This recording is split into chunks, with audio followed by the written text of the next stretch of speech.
इस कार्यक्रम के पुण्यार्जक हैं आभा विनय जैन, मैत्री विवेक जैन, बेबी अविष्का जैन, पुत्री एवं दामाद Ayushi Shri Sambhav Jain Delhi, Web Tex Fabrics Private Limited Ahmedabad Gujarat.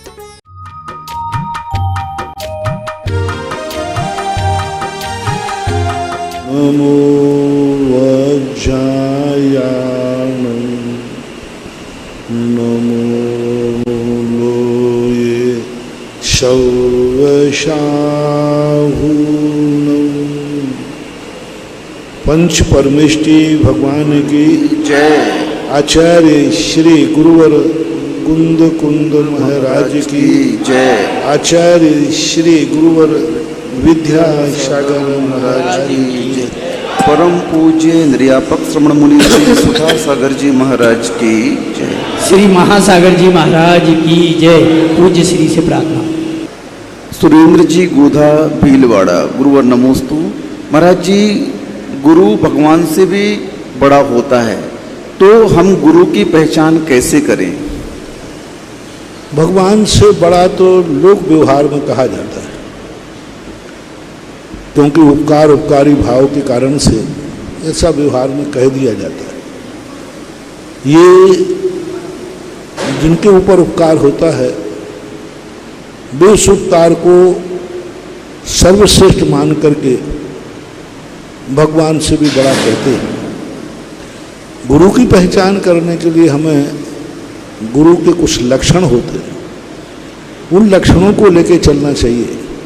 कोई भी वस्तु है और कोई वस्तु के प्रति यदि हम उसका बाजार में निकल चुके हैं और वस्तु की पहचान नहीं है तो हम खोटी वस्तु ले लेंगे।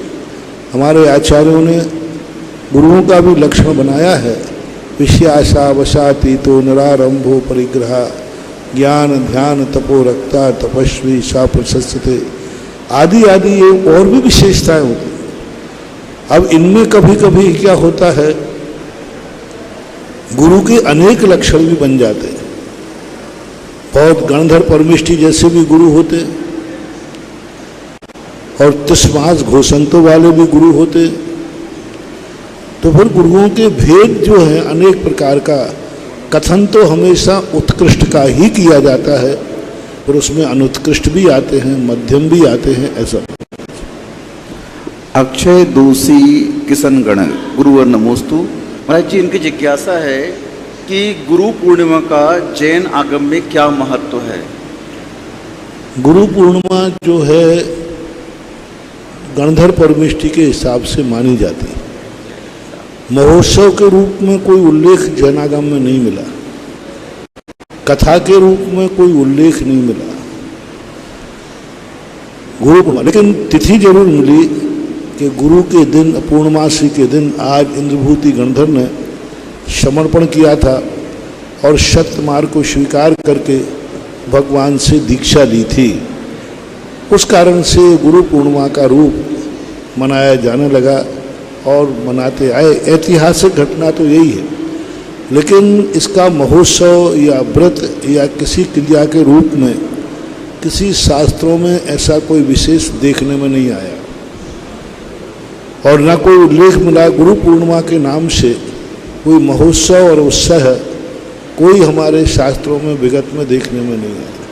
लेकिन जब गुरु पूर्णिमा को अपन मनाते हैं तो उसका इतिहास साक्षी जरूर है, निराधार नहीं है, आधार है। अभी तक नहीं मनाने का कारण हो सकता है विस्मृति रही हो, और अब उसका जब किसी चीज़ का इतिहास साक्षी मिल जाता है तो उस महोत्सव को भी हम नया रूप दे सकते हैं। निर्मला जी जैन बड़ौत, गुरुवर नमोस्तु। महाराज जी, इनकी जिज्ञासा है कि शिष्य चोखा है और गुरु खोटा है, तो उस समय शिष्य को क्या करना चाहिए? अब ये बात शिष्य के ऊपर ही छोड़ना चाहिए, क्योंकि कोई मार्ग ऐसा बनाने से अनर्थ भी हो सकता है। कोई गुरु और शिष्य के बीच में इस प्रकार की स्थितियाँ बनने से ये तो तात्कालिक व्यवस्थाएं देखना पड़ती हैं, स्थितियाँ देखना पड़ती हैं। धर्म की अप्रभावना न हो, शंका आवरणवाद न हो, मोक्ष मार्ग का दूषितपना ना हो, इन सब चीज़ों पर विचार करना पड़ता है। कई बार जो अच्छे धर्मात्मा होते हैं वे धर्म की सुरक्षा के लिए दोषों को भी छुपा देते हैं। इसलिए सम्यक दर्शन में एक उभूहन अंग आया है। उभूहन अंग का अर्थ यही है कि वहाँ पर हम विचार करेंगे। इसलिए इसका कोई एक निर्णय रूप उत्तर न दे करके ये तात्कालिक परिस्थितियाँ क्या है, उससे किस प्रकार की प्रभावना हो सकती है, यदि हम उससे विपरीत व्यवहार करते हैं तो कितनी अप्रभावना होगी, और विपरीत व्यवहार नहीं करते हैं तो कितनी प्रभावना होगी, ये तात्कालिक परिस्थितियों पर निर्भर करता है। इसको यदि कोई मार्ग यदि हम बनाएंगे तो शास्त्रों में ऐसा कोई मार्ग लिखा नहीं है। शास्त्रों में ऐसा कोई मार्ग लिखा नहीं है कि खोटा गुरु होने पर खोटा सूखा शिष्य क्या करे। ऐसा कोई उल्लेख अलग से व्यवस्था शास्त्रों में नहीं बनाई, नहीं कही गई। क्यों नहीं कही गई? इसलिए नहीं कही गई कि ऐसा करने से बहुत सारे शिष्य उद्दंड होते हैं। जिन शिष्यों को गुरु से नहीं बनती है, संघ में नहीं बनती है, तो वो कहो गुरु को झूठे आरोप लगा करके भाग सकते हैं कि मैं तो गुरु को इसलिए छोड़ रहा हूँ क्योंकि भगोड़ा जो होता है वो कभी अपनी कमी नहीं बताता, वो तो संघ की कमी बताएगा अथवा गुरु की कमी बताएगा। नियम आप देखना, जितने जो बाहर एकल विहार करते हैं इनसे कभी आप बैठना, ये हमेशा या तो गुरु की बुराई करेंगे या संघ की बुराई करेंगे। अपनी कभी नहीं बताएंगे कि मेरे में ये खोट थी, मेरे में ये कमी थी। अक्सर कर समझ लेना, जो व्यक्ति जिनके साथ रहता है, जिन संघ में गुरु में रहता है, यदि उनकी ही बुराई करता है, समझ लेना वो खोटा है, बहुत खोटा है। अच्छा व्यक्ति बुराई नहीं करेगा, एक शब्द में वो बहुत कुछ कह देगा, शांति की अनुभूति, गुण स्थान की रक्षा आदि कुछ भी, लेकिन वो बुराई नहीं करेगा। एक महाराज एक गुरु से अलग हुए, नाम लिए बिना बताता हूं। लोगों ने बहुत पूछा कि आपके गुरु में क्या कमी है। उन्होंने कुछ नहीं कहा। उन्होंने एक बात कही, मेरे गुण स्थान की सुरक्षा नहीं थी। मेरे गुण स्थान की, गुरु गुण स्थान में नहीं थे ये नहीं कहा, गुरुचर्या में नहीं थे ये नहीं कहा। ये सम्यक ज्ञानी का लक्षण है। और मिथ्या ज्ञानी क्या होगा? हमेशा वो देखना, जिसको छोड़ के जाता है उसकी बुराई, जैसे राजनीति में होता ना, अभी तक खूब प्रशंसा हो रही है और पार्टी छोड़ने के बाद उसी पार्टी की बुराई करता है। जिस पार्टी की कल तक प्रशंसा करता था, आज तो वो पार्टी बुरी नहीं है, वो खुद ही बुरा है। तो ये सी स्थितियां बन जाती हैं। कई बार शिष्य स्वयं खोटा होता है और खोटा होने के कारण से अपनी खोट को छुपाने के लिए वो संघों में गुरुओं के अवर्णवाद कर सकता है। और यही मिथ्या दृष्टि के लक्षण है। जो संघ का, गुरु का अवर्णवाद करता है, पूज्यवर उमा स्वामी ने उन्हें दर्शन मोहिनी के बंध का कारण कहा। और 99% आप देखना, जितने कभी भी भगोड़े होते हैं इनको असंतुष्ट ग्रुप बोलते हैं। असंतुष्ट ग्रुप हमेशा निंदा करता है। इसलिए आचार्यों ने इसके लिए कोई कथन नहीं किया, क्योंकि शिष्य इसका दुरुपयोग कर सकता है। व्रती साहब का किरण जैन अमरपाटन, गुरुवर नमोस्तु। महाराज जी, इनकी जिज्ञासा है कि 5 लब्धियों को पूर्ण करने वाला सम्यक दृष्टि होता है, तो अनादि मिथ्या दृष्टि महाराज जी क्षयोपशम और विशुद्धि लब्धि को कैसे प्राप्त करेगा, जबकि उसने आज तक कभी आत्मा के बारे में, गुरु के बारे में, धर्म के बारे में जाना ही नहीं। जानना जरूरी नहीं है। इस सूर्य का नाम सूर्य है, ये किसी को जरूरत नहीं है। अनुभव में आना चाहिए कि सूर्य हमें प्रकाश दे रहा है, सूर्य हमारे अंधकार को दूर कर दिया। एक रात भर का अंधेरे व्यक्ति से सुबह पूछा कि भाई तुम सूर्य को जानते हो? बोले नहीं। कितने सूर्य होते हैं? पता नहीं। सूर्य का कितना लक्षण है? कुछ पता नहीं। बस इतना जानता हूं कोई महाशक्ति जरूर है जिसने रात भर के अंधेरे को दूर कर दिया, उसको मैं नमस्कार करता हूं। बस इतना ही जानता। अनादि मिथ्या दृष्टि यही जानता है कि जब से मैंने इनका दर्शन किया, इनका प्रवचन सुना, आत्मा के अंधकार से हमें बहुत कुछ ऐसी अनुभूति हो रही है। मुझे सत्य का मार्ग मिल गया। वो सत्य को पहचानता हुआ ना हो करके भी अनुभव की तरफ उसका अंतर आत्मा बोलती है, यही जाने। कपिल जैन, रहेली, पटना। गुरुवर नमोस्तु। महाराज जी, इनकी जिज्ञासा है कि भगवान की जो दिव्य ध्वनि खिरती है वह मुख से खिरती है कि सर्वांग से खिरती है? दिव्य ध्वनि, भगवान की जो दिव्य ध्वनि खिरती है वह मुख से बोलते हैं कि सर्वांग से उनकी दिव्य ध्वनि? सर्वांगीण प्रभायमान जो विषय है वो सर्वांगीण ही है कि सर्वांगीण से बोलते हैं, लेकिन कुछ प्रकीर्णक आचार्य मुख से मानते हैं, जो ठीक नहीं है, घटित नहीं होता। आरसी जैन, जयपुर। गुरुवर नमोस्तु। महाराज जी, पूछ रहे हैं कि हमारे घर में हमने गमले में कुछ पौधे लगा के रखे हैं, तो गंधोदक हम उन पौधों को डाल सकते हैं क्या? गंधोदक उन पौधों को डाल सकते हैं क्या? आपकी भावना के ऊपर। अभिषेक जैन, रानपुर, कोटा। गुरुवर नमोस्तु। महाराज जी, इनकी जिज्ञासा है कि नमोकार मंत्र में पंचनमो यारो आता है कि पंचनमो कारो आता है? पंचनमो यारो, पंचनमोकारो भी बनता है। प्राकृत में दोनों भेद बनते हैं, लेकिन प्रभायमान में पंचनमो यारो ऐसा नहीं। अतिशय जैन, कोटा। गुरुवर नमोस्तु। महाराज जी, इनकी जिज्ञासा है कि मैंने एक दिन प्रवचन किए थे और उस प्रवचन में मैंने कहा था कि इन भक्तों से बचने के लिए साधु को माला फेर लेनी चाहिए, अगर इनसे बात नहीं करनी, समय खराब नहीं करना भक्तों से। तो अब ये पूछ रहे हैं कि महाराज जी, हमें अगर साधु से प्रायश्चित लेना है, कुछ बात करनी है, तो इसके लिए हमें कौन सा समय साधु को मिलना चाहिए? देखो, साधु के मिलने का कोई समय नहीं होता, क्योंकि 90% साधु के पास लोग गप्पें करने बैठते हैं, अपने संसार की कथा व्यथा सुनाने बैठते हैं। धर्म की चर्चा और प्रायश्चित आदि को तो बहुत कम लोग आते हैं। हमारे आचार्य श्री ने एक ही बात कही है, साधु का क्षण और अन्न का कण कभी बर्बाद मत करना। साधु के पास जितना कम बैठोगे उतना ही आपको पुण्यबंध ज़्यादा है। साधु के पास बैठ करके जितनी धर्म की चर्चा करोगे तो पुण्यबंध ज़्यादा है।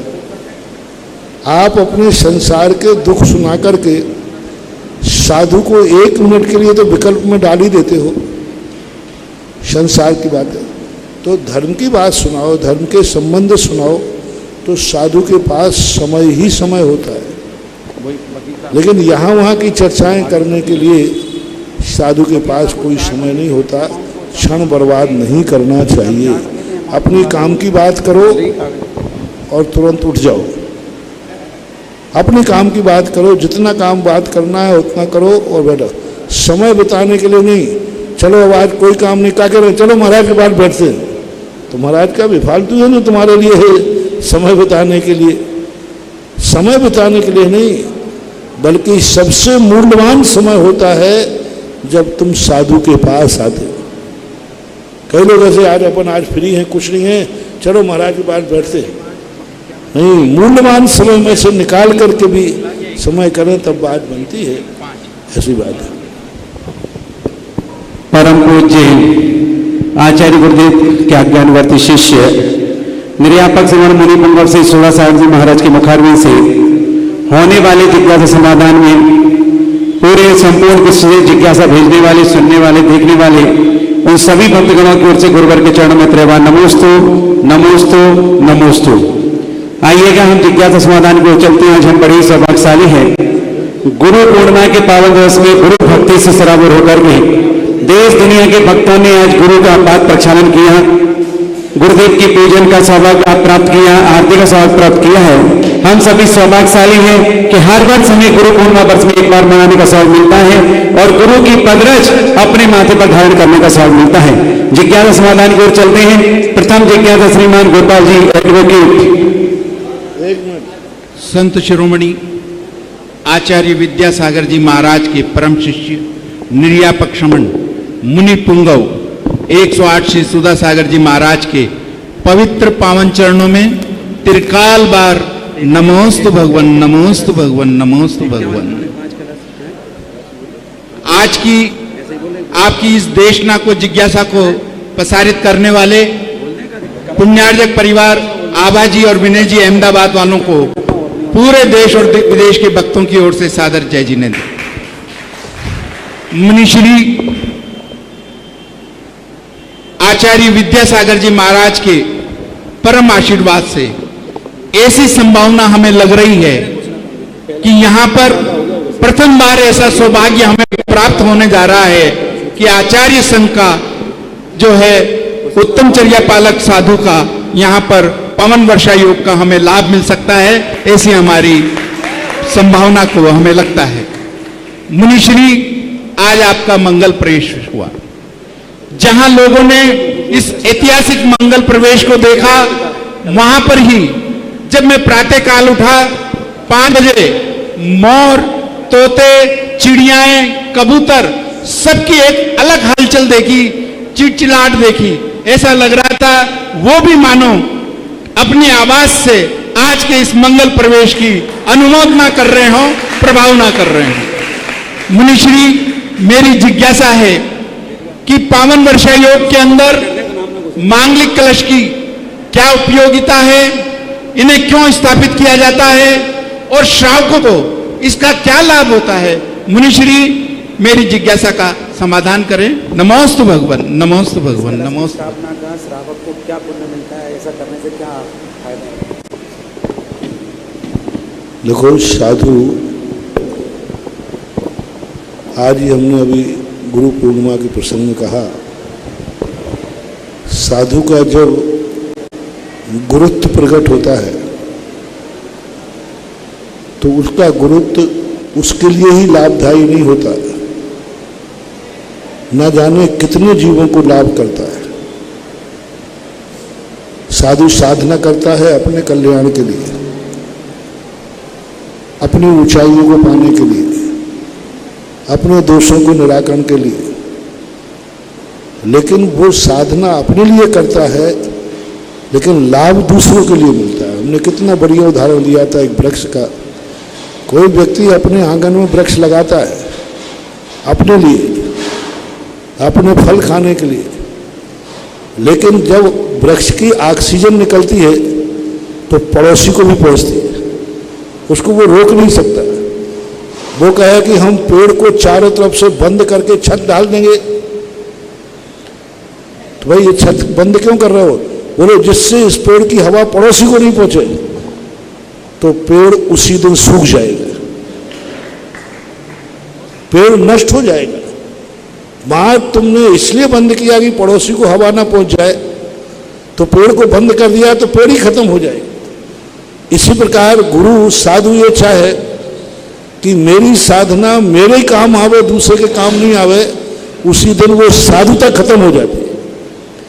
इसलिए साधु वृक्ष के समान होता है, लगाता अपने लिए है, साधना अपने लिए करता है, तपस्या अपने लिए करता है, लेकिन उस तपस्या का जो फल है, जो ऑक्सीजन है, जो सगुन है, जो फल है, वो श्रावकों के ऊपर जाता ही जाता है। जय हो।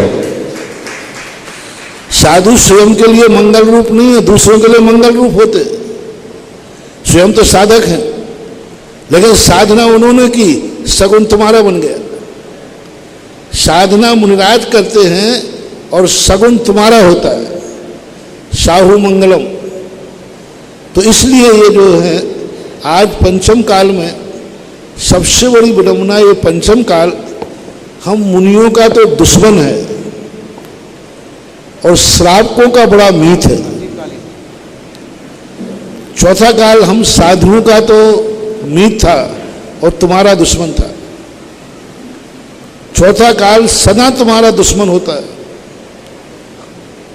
और पंचम काल हमारा दुश्मन होता है। चौथे काल में क्या है, साधु जंगल में रहते थे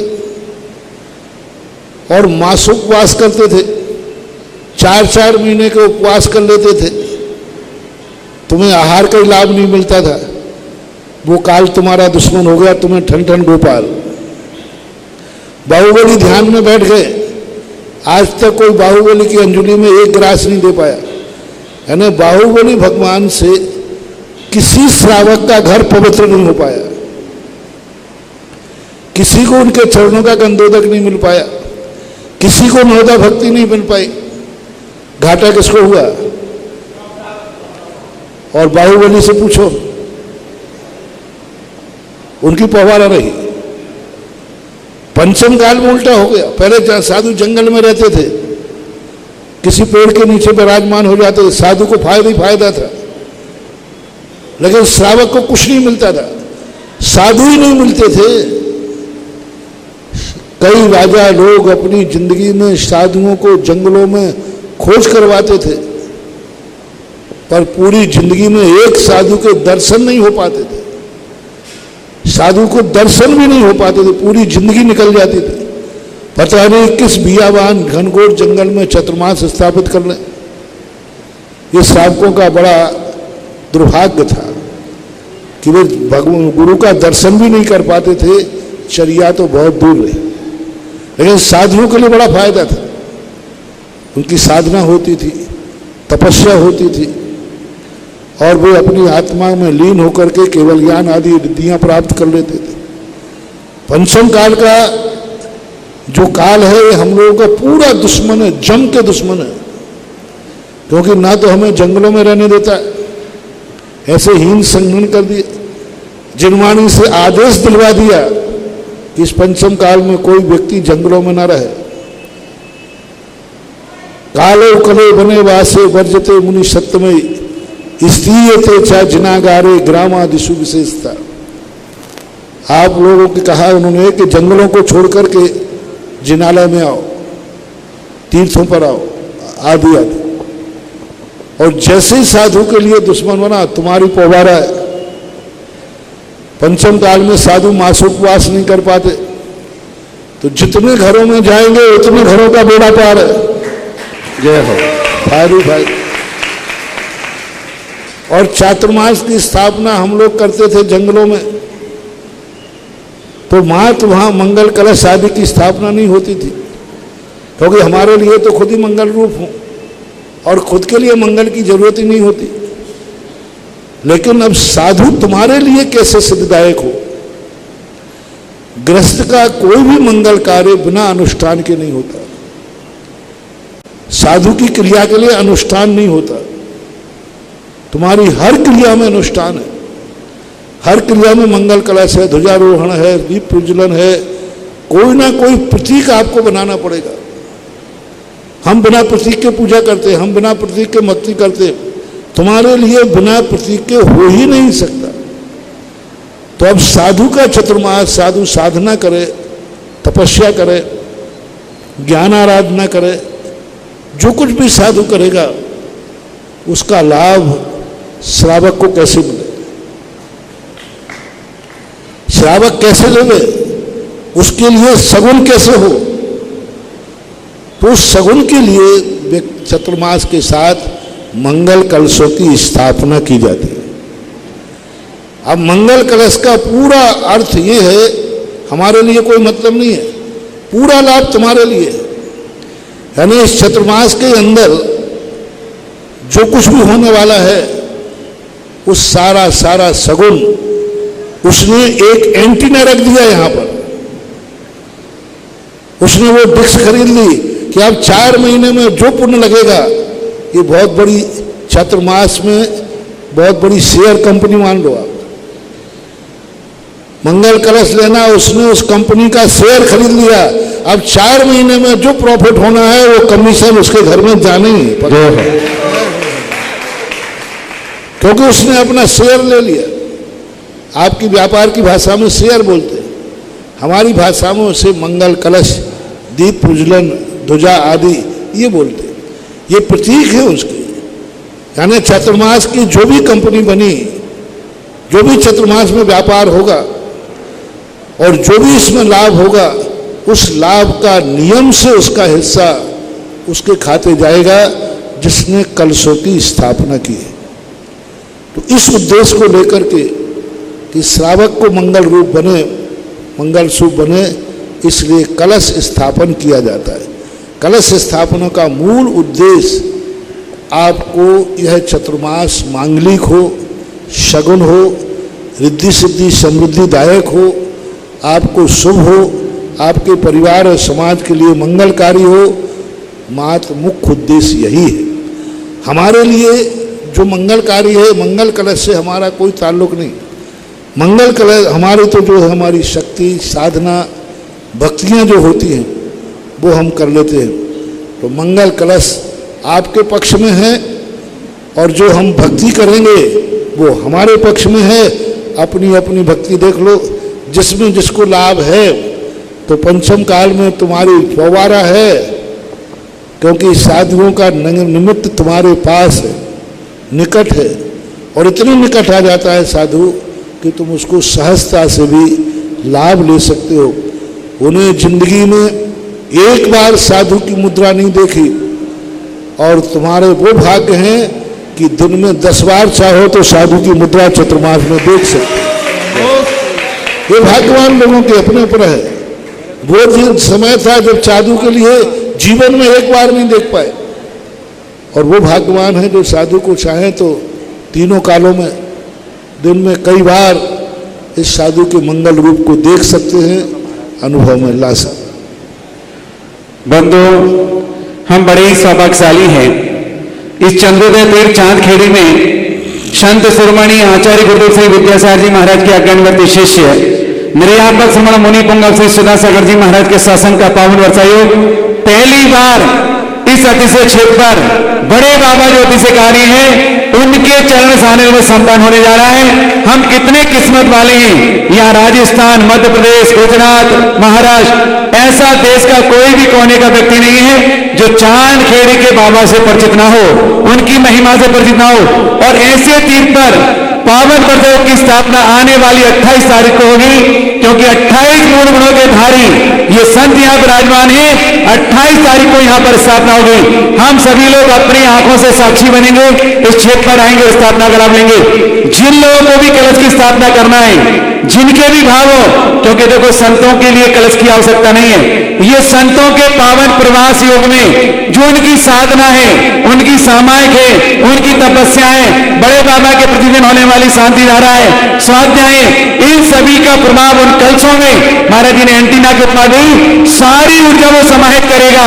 और वही कलश दीपावली के दिन निष्ठापन के बाद आपके घर पर मंगल स्वरूप, क्योंकि दीपावली पे इतना बड़ा मंगल नहीं हो सकता है। दीपावली की सबसे बड़ी पूजा, सबसे बड़ी अर्चना ये है कि उस दिन ये जब कलश तुम्हारे घर पे जाएगा तो इससे बड़ी दीपावली की पूजा दूसरी नहीं होगी।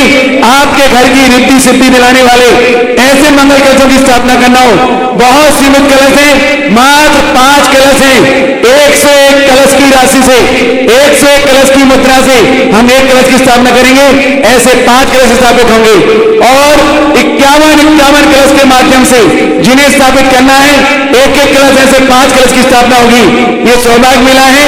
अपनी स्वीकृति क्षेत्र कमेटी के पदाधिकारियों के पास भेज करके जो नंबर हमारे चल रहे हैं, आप आने वाली 28 तारीख तक यहाँ पहुंच जाएंगे और आपके पावन कर कमलों द्वारा संतों का, महाराज जी का आशीर्वाद लेकर के इन कलशों की स्थापना आने वाली 28 तारीख होगी। तो 5 कलश हैं, 101 कलश के माध्यम से, 5 कलश हैं 51 कलश के माध्यम से, और एक महाध्वजा स्थापित होती है चांदी की। वो जो चांदी की ध्वजा यहाँ ध्वजारोहण करेंगे, वही ध्वजा कलशों के बाद स्थापित होगी। ये ध्वजा अगर कोई स्थापित करना है, उसकी 21 कलश के माध्यम से राशि निश्चित है। और एक अखंड ज्योति जो परमानेंट 4 महीने तक यहाँ स्थापित रहेगी, वो स्थापित करना चाहते हैं तो 11 कलश के माध्यम से साबित कर सकते हैं। ये सौभाग्य आपको मिल सकता है। आप अपनी चंचल शक्ति का उपयोग करेंगे, क्षेत्र कमेटी से संपर्क करेंगे और अपनी स्वीकृति क्षेत्र कमेटी के पास भेजेंगे और 28 तारीख को प्रातः 6 बजे तक यहाँ पहुंच जाएंगे, ताकि आपके महाराज जी के साथ में आपको आशीर्वाद मिलेगा और कलशों की स्थापना का कार्यक्रम होगा। जिनको भी करना हो अपनी स्वीकृतियां भेज करके ये पुण्यार्जन कर सकते हैं। सीमित कलश है, इस बात का ध्यान रखिएगा।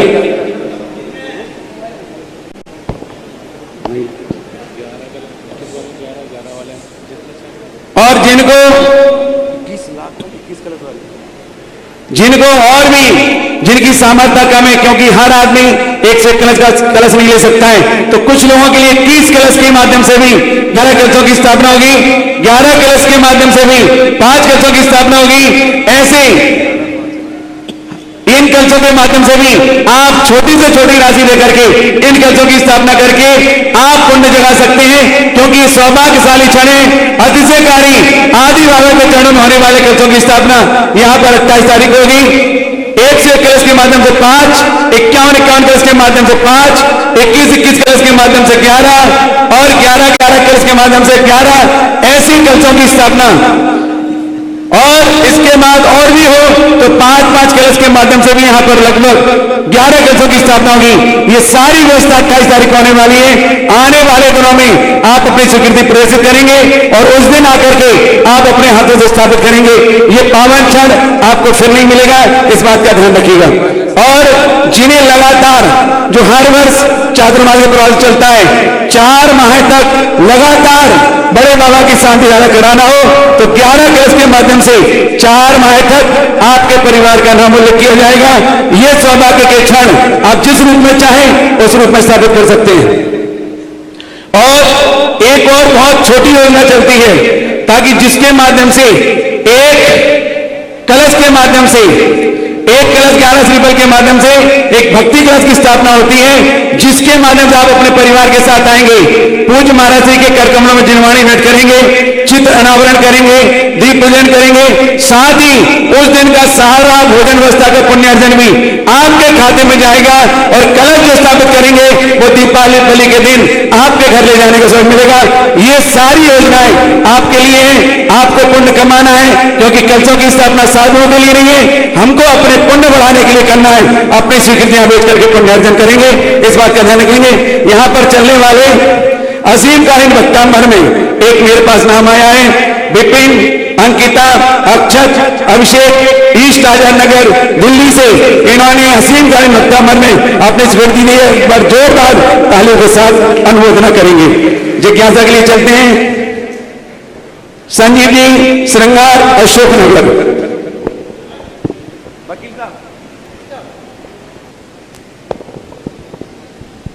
मेरे एवं मेरे परिवार के इष्ट गुरुदेव जगत पूज्य निर्यापक श्रवण मुनि पुंगव श्री सुधासागर जी शिष्याज के परम पूज्य चरणों में मेरी मातेश्वरी कुसुम देवी, मेरे परिवार, श्री लालाराम जी शिक्षक एवं दर्शनोदय अतिशयित कमेटी की ओर से कोटिशय नमोस्तु। गुरु जी, मेरा गुरु पूर्णिमा पर ही प्रश्न है कि हम लोग ऐसा क्या करें कि गुरु पूर्णिमा पर गुरु के उपकार को हम चुका सकें। नमोस्तु गुरु। क्या कर सके? गुरु के उपकार को कैसे चुका सकें हम? गुरु के उपकार के लिए पूज्यवर अकलंक स्वामी महाराज ने यही कहा कि गुरु का उपकार यही है, जो उनकी भावना रहती है, वो जैसा भक्त का जीवन चाहते हैं वैसा ही अपने जीवन को बना लेना गुरु उपकार चुक जाता है। सबसे बड़ा उपकार है, जैसा गुरु बने हैं वैसे ही गुरु पद की भावना भाव, यही गुरु के उपकार की सबसे बड़ी भावना। कभी बनकर दिखा देते हैं और कभी नहीं बन पाते हैं, तो भावना भाना चाहिए कि आज मैं अपने गुरु की पूर्णिमा को, गुरु का भक्ति कर रहा हूँ, एक दिन मैं भी इस गुरु पद को, इन गुणों को प्राप्त करूं। ऐसी निरंतर भावना भाना ही गुरु पूर्णिमा का उपकार माना जाता है। अगली जिज्ञासा ताराचंद जी सारोला, इसके बाद तैयार रहेंगे जितेंद्र जैन। मेरे परम पूज्य गुरुदेव निर्यापक मुनि श्री सुधा सागर जी महाराज के पावन चरणों में सत सत अभिनंदन अभिनंदन अभिनंदन। गुरुदेव, मेरा प्रश्न एक शब्द से संबंधित है। मन में बहुत जिज्ञासा है कि आखिर सागर शब्द में ऐसा क्या महत्व है। जहां भी सागर शब्द आता है तुरंत मन हर्षित हो जाता है। संपूर्ण संघ में सभी मुनि महाराज जी को सागर शब्द ही लगाया जाता है।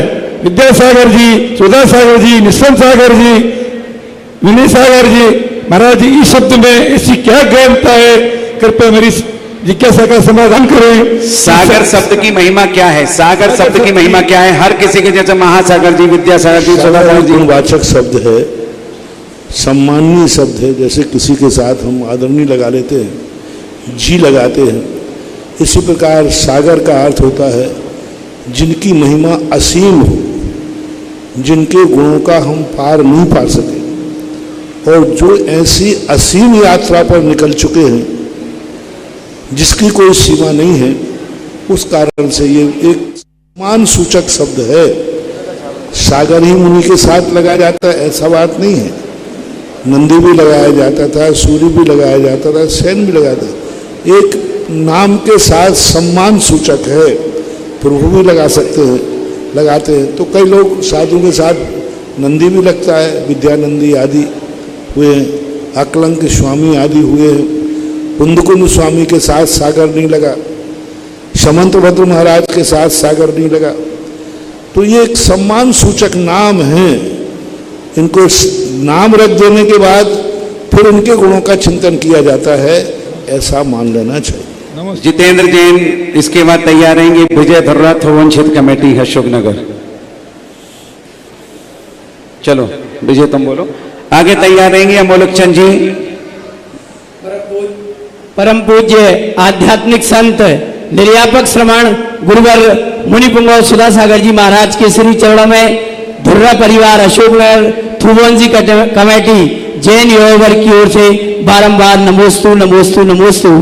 परम पूज्य गुरुदेव, जब आपका 2002 और 2006 में इस चांदखेड़ी तीर्थ पर पदार्पण हुआ था तो आपके साथ कदम से कदम मिलाकर चलकर आने का सौभाग्य मिला था। 2002 में हमने वो तीर्थ देखा था और आप एक छोटी सी कुठरिया में ऊपर दूसरे मंजिल पर विराज रहे थे। 2006 में हुकुम काका बड़े भगवान को भूगर्भ से निकाल कर लाए थे और लाखों लोग उस महोत्सव को देखने आए। गुरुदेव, उसके बाद चांदखेड़ी अब आकर आपके सानिध्य में जब देखा तो आज चांदखेड़ी का नजारा ही अलग था। चंद्रोदय तीर्थ ऐसे महक रहा था जैसे पूर्णिमा का चंद्रमा महक रहा हो। संतशाला क्या, आवास स्थलीय क्या, क्या धर्मशाला, मंदिर का तो कहना ही का। बड़े बाबा का दिव्य दरबार देखकर ऐसा लग रहा था कि ऐसा अपने जीवन में कभी देखा ही नहीं।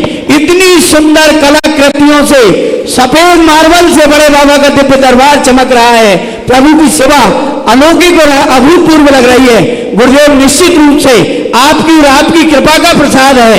हम सब तो ये चाहते हैं कि पूरे हिंदुस्तान के तीर्थ ऐसे हों, हमारा थ्रुवंजी भी ऐसे ही बड़े बाबा जैसे दिव्य चमके।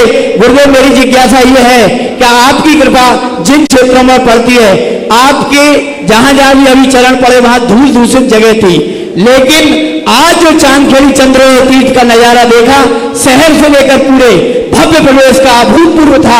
गुरुदेव, ऐसा सब भक्त कैसे पुण्य कमाए कि आपने अपने नगर में चांदखेड़ी जैसा अभूतपूर्व तीर्थ बने और आपकी भगवानी का सौभाग्य मिले। गुरुदेव के चरणों में जिज्ञासा। मुझे तो चांदखेड़ी जब मिली थी खंडहर के रूप में मिली थी। जब मैं यहाँ आया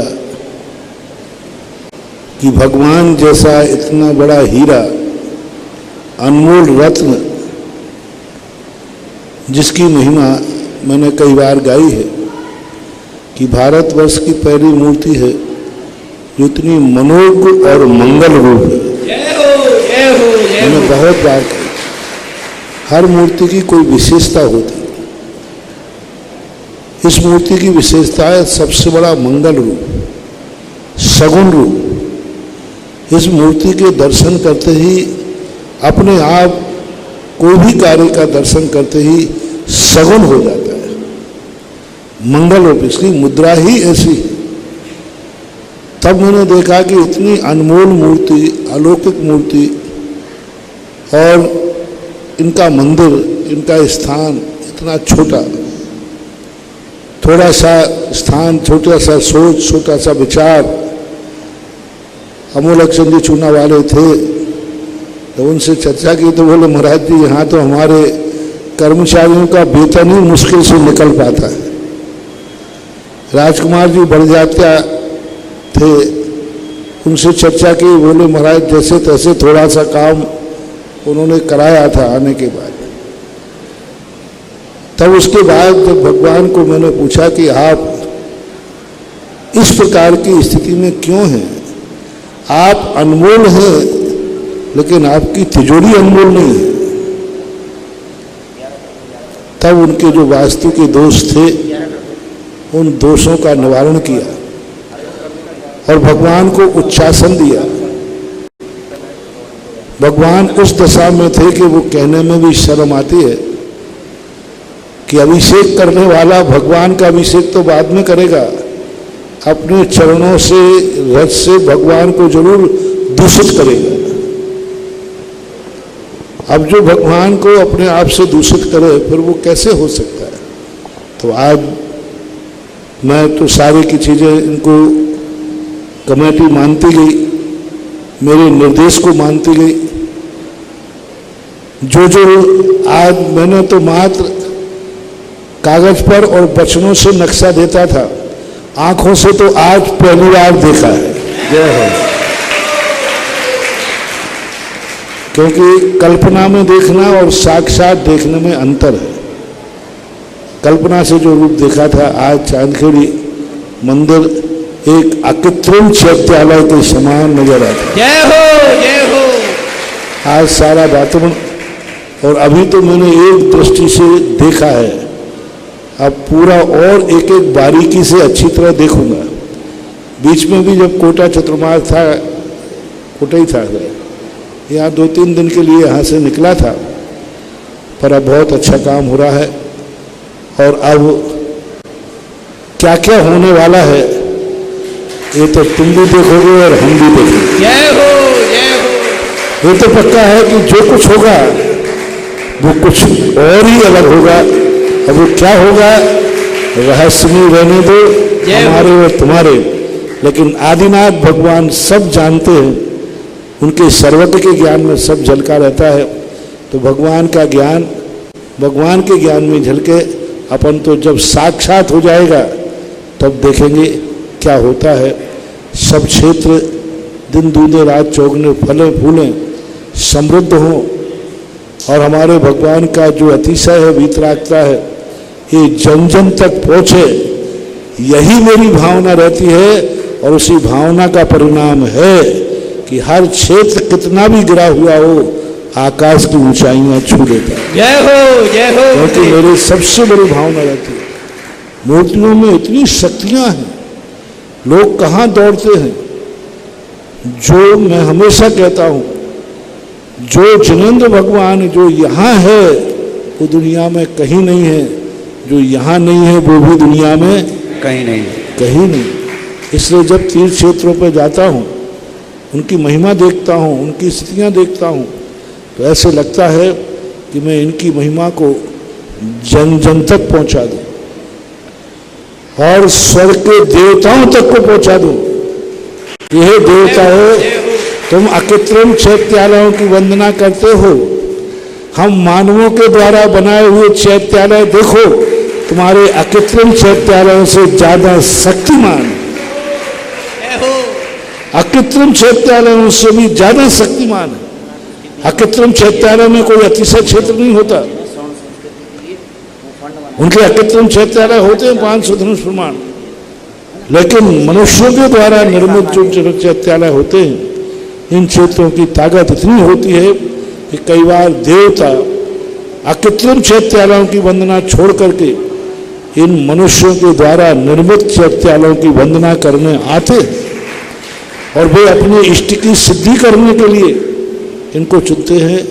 और उनमें एक अपना चांदखेड़ी है, आदिनाथ भगवान का समूषण है, वो तो हाथ कंगन को आरसी क्या, पढ़े लिखे को फारसी क्या, जो भी आदिनाथ को देखता है वो आदिनाथ को देखता ही रह जाता है। ऐसा नरेत्री पावन वर्षा योग की घोषणा हुई नहीं और कमेटी के द्वारा निर्धारित राशि की स्वीकृति यहां से घोषित की गई। तुरंत एक भक्त ऐसे हैं, जब चांदखेड़ी में स्कूल खुला था और क्षेत्र के स्कूलों के लिए विकास की बात आई थी, ऐसी कोई भी योजना आपके मुखारबिंद से निकली हो और वो भक्त अपनी योजना में सम्मिलित ना हुआ, ऐसा कभी देखने में नहीं आया। वो भक्त हैं Shriman Sheetal ji Patni, BTech IIT PhD student, Toronto Canada. उनके दादाजी स्वर्गीय जय कुमार जी, दादी श्रीमती किरण जैन, पिता श्री अरुण और श्रीमती शीला जी, उन्होंने इस पावन वर्षा योग की कलश की स्थापना के लिए 21 कलश की राशि की स्वीकृति स्वयं वहां से भेज दी है। पहले भी इस क्षेत्र के स्कूल के लिए 11 लाख की राशि से संरक्षक सदस्य के लिए उन्होंने स्वीकृति दी थी। ऐसी बहुत सारी योजनाओं में जुड़े, एक बार ऐसे भक्त के सम्मान में ताली हो जाए। एक और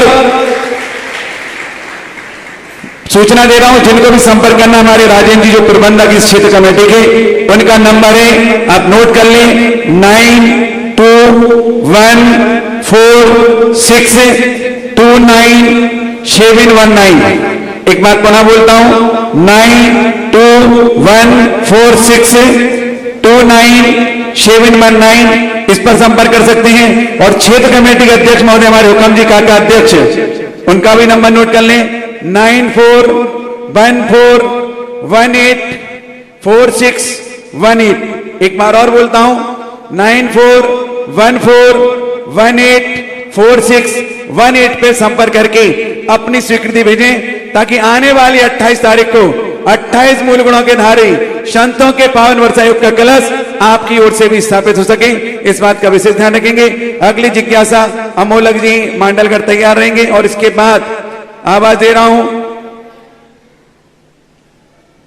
पंकज जी पाटनी कोटा। मेरे आराध्य गुरु भगवंत के चरणों में बारंबार नमोस्तु नमोस्तु नमोस्तु। गुरुदेव, इष्टोपदेश जी में केवली भगवान ने के लिए बताया गया है कि वे कुछ नहीं जानते हुए भी, केवली भगवान कुछ नहीं जानते हुए भी सब कुछ जानते हैं और सब कुछ जानते हुए भी कुछ नहीं जानते हैं। कृपया इस व्यक्ति को विस्तार पूर्वक समझाएं। सब कुछ उनके ज्ञान में झलकता है। दर्पण तले सकलः प्रतिफलंती मालिका यस्य। जैसे दर्पण किसी को नहीं जानता है, लेकिन दर्पण में सब झलकता है। इसी प्रकार केवल ज्ञानी जो हैं वो किसी को जानते नहीं हैं, उनका ज्ञान इतना निर्मल हो जाता है, इतना निर्मल हो जाता है कि सब कुछ उनके ज्ञान में झलकता है। एक चित्रकार था, दो चित्रकारों का कंपटीशन था, उनको दोनों को मार्बल की दीवार दी गई और सबको रंग रोगन दे दिया गया। एक व्यक्ति ने बहुत तबीयत से चित्र बनाया, बीच में पर्दा डाल दिया गया, दोनों एक दूसरे को नहीं देखेंगे। पूरे 24 घंटे का समय था। दूसरा व्यक्ति, एक व्यक्ति तो चित्र बनाता रहा 24 घंटे, रात भर सोए, बहुत सुंदर चित्र बनाया, बहुत ही सुंदर चित्र बनाया।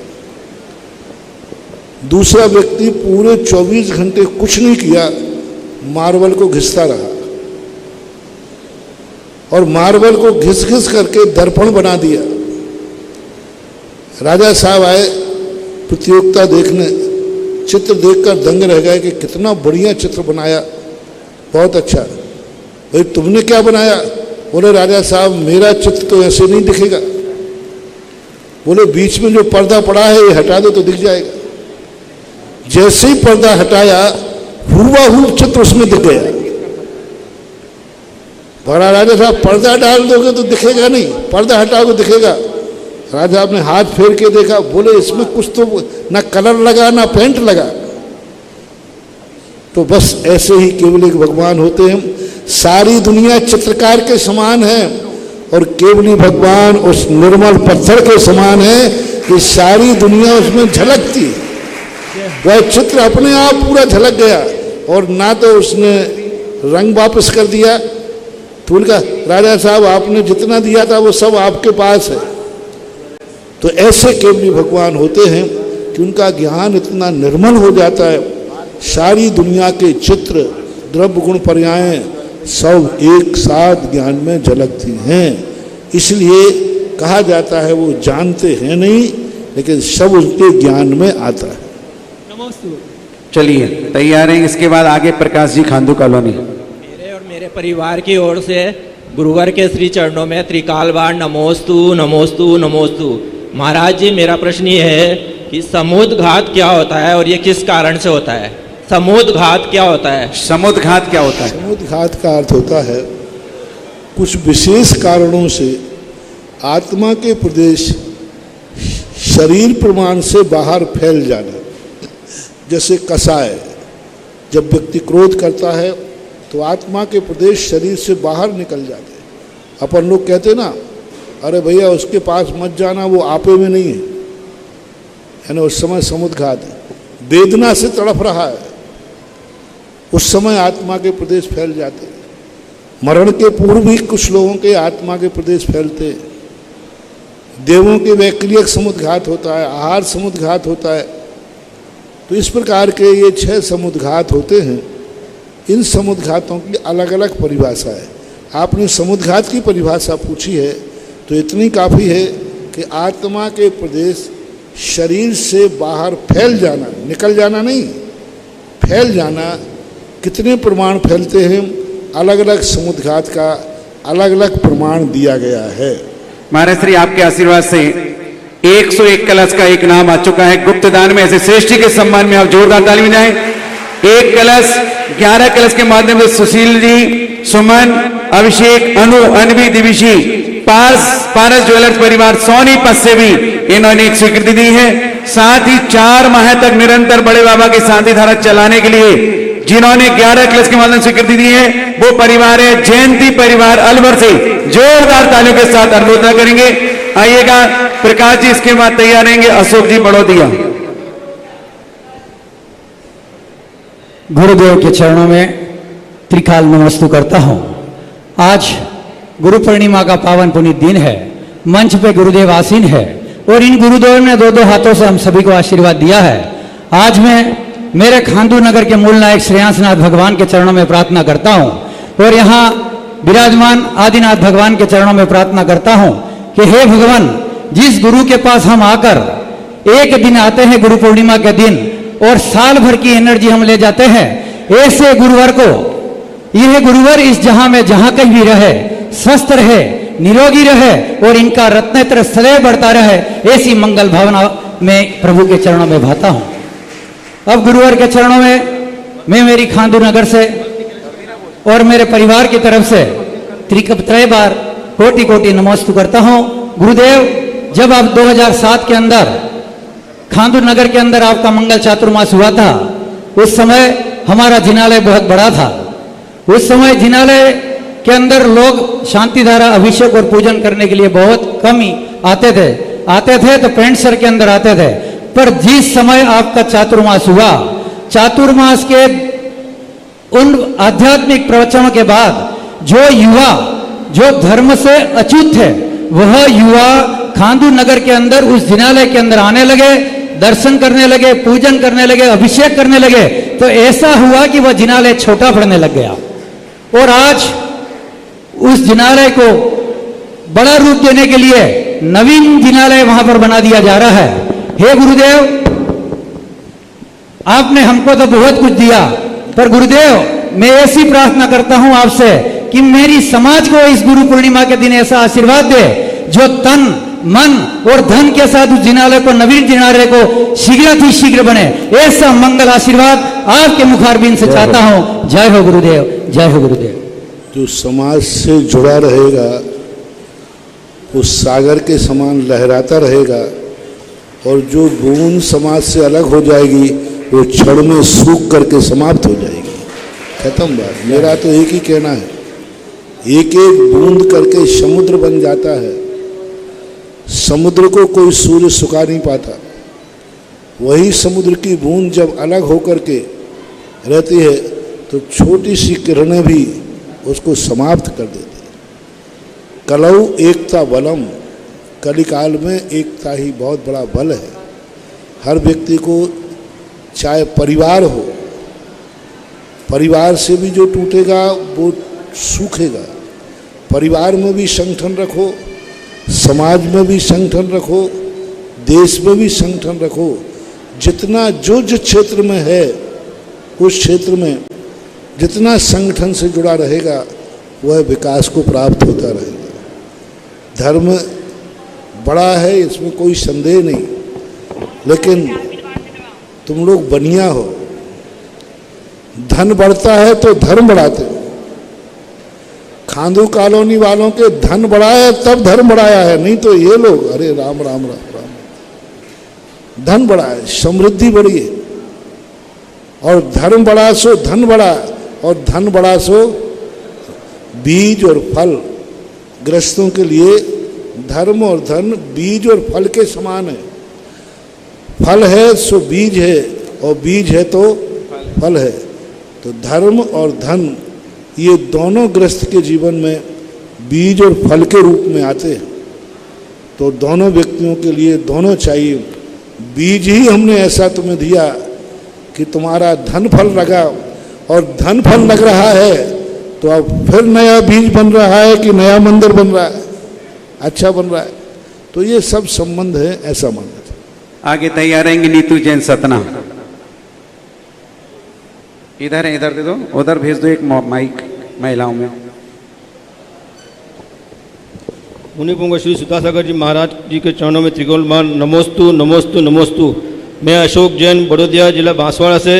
महाराज जी, मेरी शंका यह है कि अभिषेक एवं शांति धारा के पहले पूजन कर लेनी चाहिए या नहीं करनी चाहिए?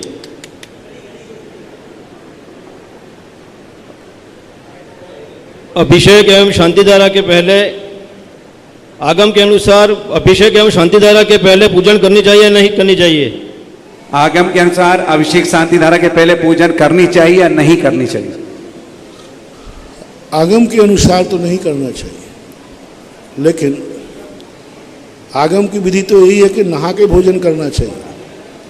लेकिन कभी कभी ऐसी स्थिति बन जाती है कि विचित्र स्थिति बन जाती है, तो आगम में ऐसा निषेध भी नहीं किया है कि अभिषेक के पहले पूजन नहीं होना चाहिए। महिलाओं को है जल्दी जाना पड़ता है, कई बार आपको भी जल्दी जाना पड़ता है, और अभिषेक का समय अलग है, तो पूजन करने में इसको आपातकाल मानना चाहिए। मार्ग यही है कि अभिषेक पूर्वक पूजन हो, लेकिन आपातकाल को हम नकार नहीं सकते। यदि यही व्यवस्था बना दें तो कई लोग अभिषेक से भी वंचित रहेंगे और पूजन भी छूट जाएगी। क्योंकि अभिषेक मान लो लेट होना है थोड़ा बहुत समय, और तुम्हें जल्दी जाना है, तो कम से कम 2 में से 1 लाभ तो कर लीजिए। इसलिए अभिषेक के पहले पूजन करना दोष तो नहीं है, लेकिन मार्ग भी नहीं। आपातकाल मानना चाहिए, इसको विपत्ति काल में ही करना चाहिए, इसको मार्ग नहीं बनाना चाहिए। नीतू जी सतना। इसके बाद तैयार हैं कनक जैन झांसी। नमोस्तु महाराज जी, नमोस्तु। गौरव अमन की तरफ से नमोस्तु महाराज जी। महाराज जी, मेरा क्वेश्चन है कि धर्मात्माओं पे विपत्ति क्यों आती है? धर्मात्माओं की विपत्ति, वर्तमान में वो धर्मात्मा है, अतीत का हम नहीं कह सकते, क्योंकि विपत्ति ही बता रही है कि अतीत में कुछ उसने अच्छा नहीं किया। अतीत में जब व्यक्ति कोई खोटा कार्य करता है तो अतीत का देखो, तीर्थंकरों को, महापुरुषों को, मुनिराजों को भी विपत्ति आई, क्योंकि वो वर्तमान के धर्मात्मा थे। लेकिन अतीत में ऐसे ही धर्मात्मा रहे हो ऐसा कोई बात नहीं। तीर्थंकर धर्मात्मा थे आदिनाथ, 6 महीने तक उनको विपत्ति आई, हार नहीं मिला। लेकिन अतीत की कहानी उठा के देखो तो उन्होंने कितना गलत कार्य किया था। तो वर्तमान में हमें धर्मात्मा दिखता है। अतीत की जब बात देखते हैं, अतीत का ज्ञान हो जाए तो पता चल जाता है कि कितना धर्मात्मा है। जेल में जाने के बाद हर व्यक्ति धर्मात्मा हो जाता है। जेल में जाने के बाद हर व्यक्ति धर्मात्मा हो जाता है, लेकिन जेल के पहले धर्मात्मा हो जाए तो जेल ही ना हो। तो ये कहानी कुछ ना कुछ उसके जीवन में अतीत की कमियों के कारण से उसको वर्तमान में विपत्ति आती है। कनक जैन झांसी, इसके बाद तैयार है डॉक्टर रुचि वाकलीवाल कोटा। मेरे और मेरे परिवार की तरफ से गुरुवर आपके चरणों में नमोस्तु नमोस्तु नमोस्तु। महाराज जी, सच्चे देवशास्त्र गुरु का श्रद्धान करना ही सम्यक दर्शन होता है, लेकिन त्रियंश और पशु गति में ना सच्चे देव त्रियंश और नरक गति में ना ही सच्चे देव होते हैं, ना सच्चे शास्त्र और ना ही सच्चे गुरु होते हैं, तो उन्हें सम्यक दर्शन कैसे होता है? त्रियंशों को, त्रियंश और नरक गति दोनों में। त्रियंश और नारकी जो है, नारकी तो अवध ज्ञान से जान करके देवशास्त्र गुरु का श्रद्धान कर लेते हैं। त्रियंश को अवभाषणा होती है। जैसे अभी मैंने कहा कि त्रियंश इतना जानता है कि मेरे रात भर का अंधेरा था, दूर हो गया, प्रकाश है। वो नहीं जानता कि सूर्य का स्वरूप क्या है। देवशास्त्र गुरु को नहीं जानता कि उसका स्वरूप क्या है, लेकिन देवशास्त्र गुरु को पाने के बाद उसको ऐसा लगता है यही सच्चा स्वरूप है, यही सच स्वरूप है, यही मेरे लिए कल्याणकारी है, ऐसा उसको अवभास होता है। उसके अंदर ऐसी परिणति आती है और उस परिणति के कारण से उसको सम्यक दर्शन हो जाता है। जैसे कई बार व्यक्ति किसी वस्तु को नहीं जानता, लेकिन प्रतीति में रखता है ये वस्तु हमारे लिए हितकारी है, गुणकारी है, और वो गुणकारी वस्तु को ग्रहण कर लेता है, तो उसकी बीमारी दूर हो जाती है, गुण प्रकट हो जाते हैं। तो उनके अवभाषणा, भाषा नहीं जानते। अकेली त्रियंशों के पास सब कुछ है, मात वाणी नहीं है। त्रियंश गुरु को जानते हैं, भगवान को जानते हैं, सब जानते हैं, मात बोल नहीं पा रहे, वाणी नहीं, मन तो उनके पास है। वो मालिक को पहचानता है, अच्छे बुरे को पहचानता है। साधुओं की रक्षा भी त्रियंशों ने की है। त्रियंश लोगों में कितनी बड़ा ज्ञान होता है। संस्कार देखो, आप लोग देखते रहते हैं, कुत्ते आदि को संस्कार कर दिया जाए तो कितनी वफादारी करते हैं। तो त्रियंश के मन मात्र वाणी नहीं है, बाकी सब कुछ उनके पास है, वो जान लेते हैं।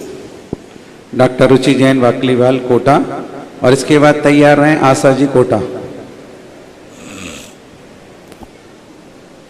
गुरु पूर्णिमा के पावन अवसर पर पूज्य गुरुदेव के चरणों में 3 बार नमोस्तु नमोस्तु नमोस्तु। महाराज जी, मेरा क्वेश्चन ये है कि सामाजिक व्यवहार निभाते समय हमें धर्म और कर्म में से किसको प्रधानता देनी चाहिए? कई बार कर्म बहुत इम्पोर्टेंट हो जाता है, तो हमें उसमें सामंजस्य कैसे बिठाना चाहिए या प्रधानता किसे देना चाहिए? धर्म और कर्म, समाज में धर्म और कर्म में से किसको प्रधानता देनी चाहिए? दोनों एक दूसरे के पहलू हैं। धर्म और कर्म कोई अलग चीज नहीं है। कर्म में ही तो धर्म छुपा है। कर्म को करते समय व्यक्ति यह ध्यान रखे कि यह स्वयं के लिए और पर के लिए घातक नहीं है, तो वह कर्म धर्म हो गया। गृहस्थों के लिए अहिंसा क्या है? अहिंसा धर्म है। झाड़ू लगा रहे हो, झाड़ू लगाना कर्म है, देख के लगाना ना, धर्म भी हो गया और कर्म भी हो गया, एक साथ हो गया। झाड़ू लगाना कर्म है। अब कर्म के साथ धर्म कैसे बनाए? तो झाड़ू लगाते समय देख के लगाओ तो धर्म भी हो रहा है और कर्म भी हो रहा है। पानी पीना है, छान के पियो, तो कर्म भी हो गया, धर्म भी हो गया। कोई भी क्रियाएं करना है, कर्म को, गृहस्थ का जो कर्म है उसको यदि वो विवेक पूर्वक, यत्नाचार पूर्वक करता है, स्वपरघाती क्रिया नहीं करता है कि हमारा कार्य करने से दूसरे को नुकसान होगा, दूसरे को दुख होगा, परेशान होगा, यदि यह ध्यान रख रहा है तो वह धर्म है।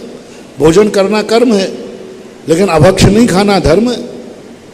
तो कर्म और धर्म ये दोनों गृहस्थ के लिए एक सिक्के के दो पहलू हैं।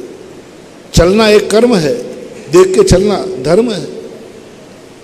देखना कर्म है, बुरा नहीं देखना धर्म है। बोलना कर्म है, अच्छा बोलना धर्म है। तो ये सारे के सारे कर्म के साथ चलते हैं। यदि ज्ञानी व्यक्ति है तो धर्म और कर्म को दोनों को एक साथ कर सकता है, एक समय में कर सकता है। धर्म कर्म का विरोधी नहीं है, कर्म धर्म का विरोधी नहीं है। हमारी अज्ञानता कर्म और धर्म को विपरीत कर देती है। अगली जिज्ञासा विवेक जी धाकड़, पूर्व विधायक महोदय, जो कि पूज्य महाराज श्री से बहुत जुड़े हैं। जब बिजौलिया से बिहार हुआ तो चमलेश्वर, चमलेश्वर से बिहार हुआ चांदखेड़ी, हर बिहार में साथ में रहे, ऐसे भक्त के सम्मान ताली जाए। जिज्ञासा के इसके बाद तैयार है अनिल जी मोदी मुंगावली। गुरुवर के श्री चरणों में मेरा शत शत नमन, अभिनंदन, वंदन।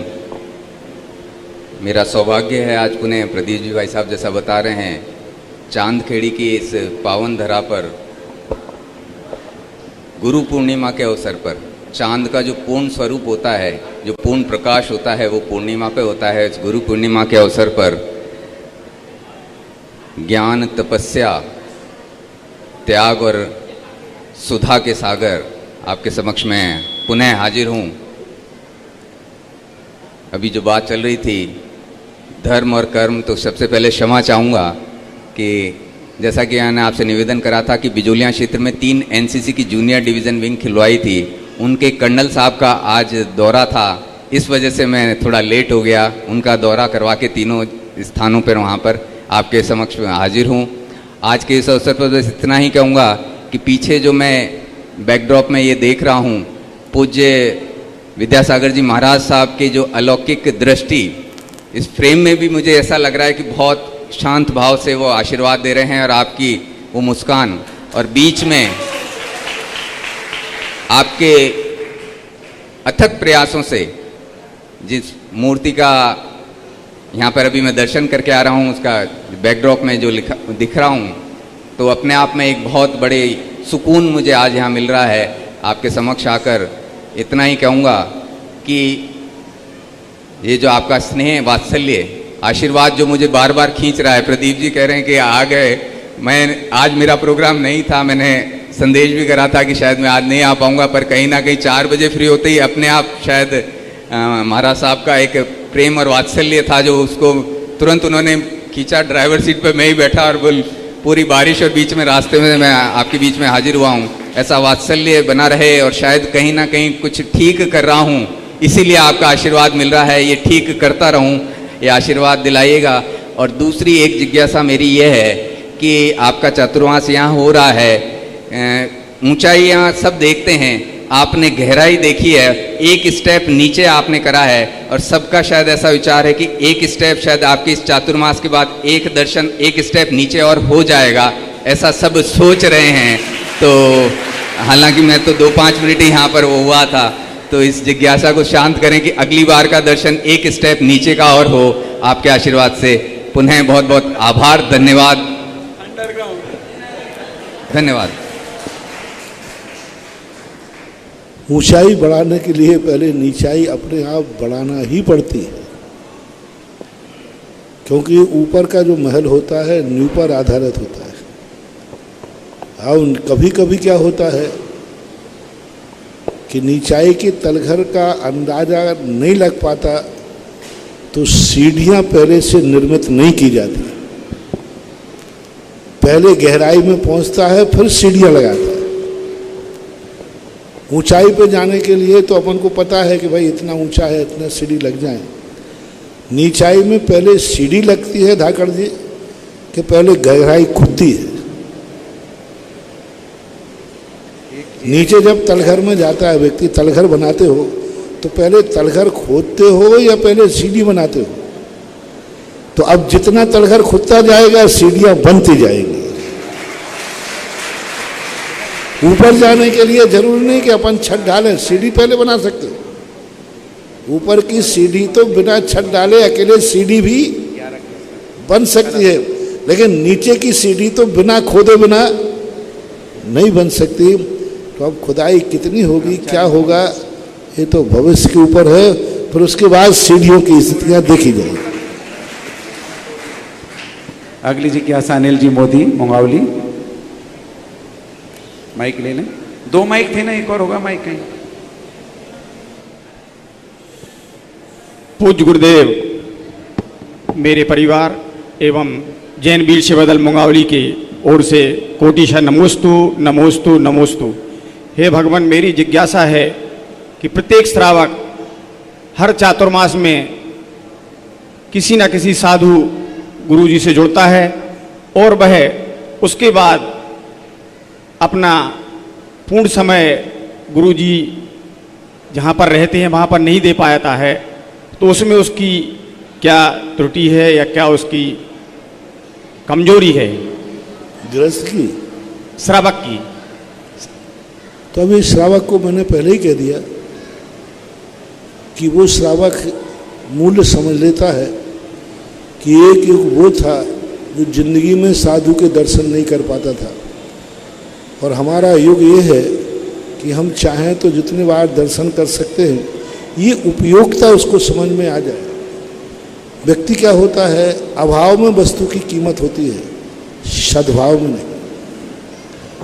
सुख के दिनों में व्यक्ति को धर्म कम याद आता है, दुख के दिनों में ज़्यादा आता है। तो ये व्यक्ति की अज्ञानता कहलाती है। ज्ञानी व्यक्ति क्या कहता है, सद्भाव में उसकी कीमत समझ लेता है कि जो जितने दिन मिला है उसको सद्भाव में लेकर के वो अपने आप रूप धारण कर लेता है। श्रावक भी साधुओं के संगति पाकर ज्ञानी श्रावक स्वयं का भी चतुर्मास स्थापित करता है, और वो कुछ संकल्पों के साथ विचार करता है कि नहीं, इस चतुर्मास की संगति मिलेगी तो मैं इतना लाभ लूँगा। साधु एक सीमित समय के लिए मिलता है, लेकिन साधु का संस्कार पूरे जीवन भर के लिए मिल सकता है। माचिस की काड़ी थोड़ी देर के लिए जलती है, लेकिन उस क्षणिक काड़ी से व्यक्ति दीप जला ले तो जिंदगी भर का अंधेरा मिटा सकता है। माचिस की काड़ी जिंदगी भर नहीं जलती, माचिस की काड़ी बहुत थोड़े समय जलती है, लेकिन माचिस की काड़ी से जला हुआ दीपक जिंदगी भर जल सकता है। साधु तुम्हारी जिंदगी में जिंदगी भर नहीं रह सकता, लेकिन साधु की संगति से यदि व्यक्ति ने संस्कार ले लिया तो वो संस्कार जीवन भर तुम्हें प्रकाशित कर सकता है। ये जो कीमत समझ लेते हैं वो कर लेते हैं, बाकी दोष तो बनते ही हैं। इस प्रकार से जिज्ञासा समाधान संपन्न हुआ है। आज की आरती देवसास गुरु की कौन करने का सौभाग्य मिलेगा, किसकी किस्मत खोले? इस कार्यक्रम के पुण्यार्चक थे आभा विनय जैन, मैत्री विवेक जैन, बेबी अविष्का जैन, पुत्री एवं दामाद Ayushi Shri Sambhav Jain Delhi, Web Tex Fabrics Private Limited, Ahmedabad Gujarat.